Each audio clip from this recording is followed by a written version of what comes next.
ছোট মেয়েটির হঠাৎ করে তার আগের জীবনের সব স্মৃতি মনে পড়ে যায় আর সে তাড়াতাড়ি করে তার আগের স্বামীর কাছে ফিরে যায় এবং তার সামনে থাকা লোকটিকে বলে, আমি তোমার সেই স্ত্রী যে 10 বছর আগে মারা গিয়েছিল। সেই ঢুকে সে মেয়েটি তার মেয়েকে ধরে বলে যে আমি তোমার মা। এই দৃশ্য দেখে বাবা এবং মেয়ে দুজনেই অবাক হয়ে যায়। তারা ভাবে এটা হয়তো কোনো মজা বা পাগলামি। দৌড়ে ঘরের ভিতরে গিয়ে সেই স্মৃতিস্তম্ভের কাছে যায় যেটা তার স্ত্রীর মৃত্যুর সময় বানানো হয়েছিল।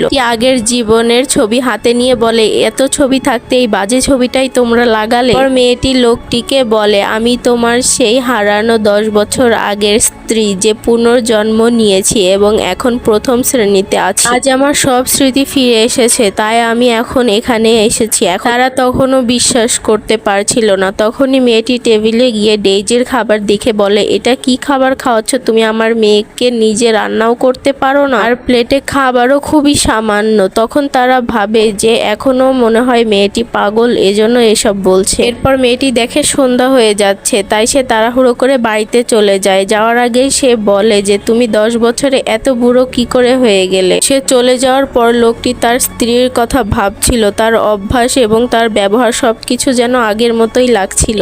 বিশ্বাসই করতে পারছিল না যে তার মা আবার ফিরে এসেছে। পরের দিন মেয়েটি আবারও তাদের বাসায় আসে। গাছের কাছে লুকিয়ে থাকা চাবি দিয়ে সে দরজা খুলে ফেলে আর সেই আলমারির কাছে যায়। এখানে সে আগের জন্মে কিছু টাকা লুকিয়ে রেখেছিল। সে একটি পুরাতন অ্যালবাম বের করে যেখানে তার মেয়ের ছবি ছিল। দেখে তার মুখে মিষ্টি হাসি চলে আসে, কিন্তু পৃষ্ঠা উল্টাতেই সে দেখতে পায় তার মৃত্যুর পরের কোনো ছবি সেখানে নেই। বুঝতে পারে তার মৃত্যুর পর তার স্বামী এবং মেয়ে তার দুঃখ কাটিয়ে উঠতে পারেনি। এটা দেখে সে সঙ্গে সঙ্গে তার স্বামীকে ফোন করে তাদের সবচেয়ে প্রিয় জায়গায় আসতে বলে। তারপর সে সত্যি তাড়াহুড়ো করে যায় এবং দেখতে পায় যে ডেইজি সত্যি সেখানে আছে যেখানে তারা দুইজন একসাথে সময় কাটাতো। এবং সে লক্ষ্য করে তার দাঁড়ানোর স্টাইলও ছিল একদম একই রকম। এরপর তারা বাসায় এসে বাড়ির আঙিনা পরিষ্কার করতে থাকে। তখন লোকটি যখন দেখে যে ডেইজি রান্না করছে, তখন তার পুরনো দিনের কিছু স্মৃতি মনে পড়ে যায় আর সে সত্যি ভাবতে থাকে যে এটাই হয়তো তার স্ত্রী পুনর্জন্ম নিয়ে ফিরে এসেছে।